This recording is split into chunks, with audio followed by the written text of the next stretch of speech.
I sense that Mr. Peru is about to surprise us too. I believed in him. I followed him to the best of my ability. I championed his ideas, defended his decisions, and then, without even realizing it, I became lost. So apparently this cutscene doesn't change even if Peru is dead. Good job, guys. I can feel my choices mattering harder with every second. Anyway, so this is Louis II, and he's here to pick the spear you voted for, and ask a couple of extra questions. Yes, the centurion that pierced the side of Christ with his lance. That weapon naturally became a holy relic. Exactly. Seriously? You don't really believe that fable, do you? Every fable is founded on true events. It turns out I've missed a couple more paintings in the Cardinal's room, so let's check them out. Himself. Satan summoning his legions. This is rather surprising for the decoration of a cardinal's room.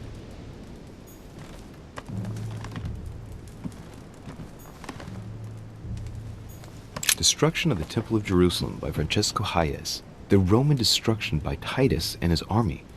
What violence! Well, that was embarrassing, because I came here to check out a different painting I did notice I'd missed, in the other room. Love Triumphant by Caravaggio. Now there's someone for whom the sex of angels is no mystery. It's time to use this Louis' knowledge of other languages.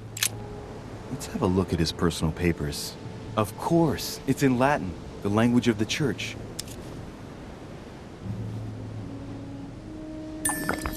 All those hours of learning Latin declensions are going to pay off in the end. Mother will be proud. Now this could be interesting. Lancea Sanctae, various representation criteria, of which are shown the most common throughout the centuries, and in different forms. If Piaggi's notes are anything to go by, the weapon I'm looking for is shaped like a tapered spear, and that should help me identify it. And so here we learn that the Holy Lance was shaped like a spear. That is incredibly useful. And in Völner's room we find... Look, a blotter. And apparently it's been used recently. I wonder what Völner was going to write. It's smudged. It's not all legible. I can make out the signature though, and leave as if planned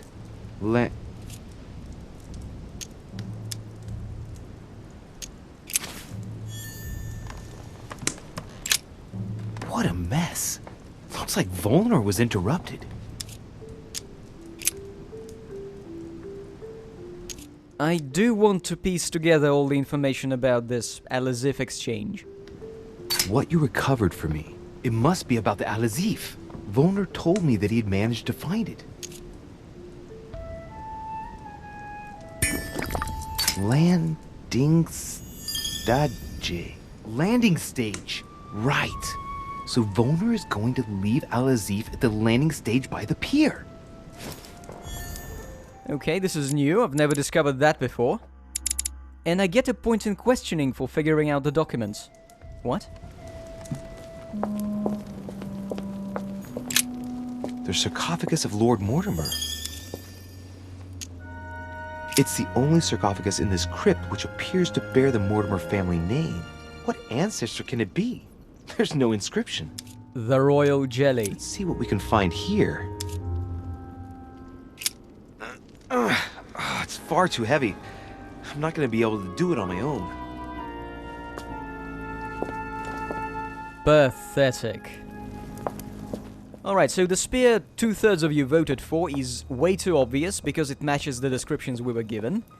And the second most voted one is asshole because it doesn't match the descriptions we were given by people possibly brainwashed by demons.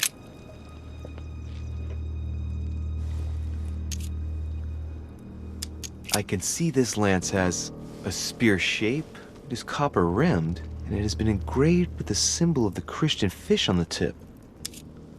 I must be sure of my choice. I cannot get it wrong. Am I absolutely sure this is the one to take?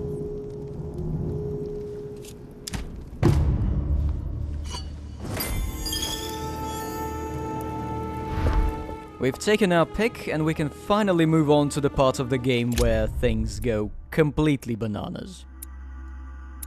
Also, apparently, getting all the clues Louis I did and translating Piaggi's notes is still not sufficient for a full profile of the spear.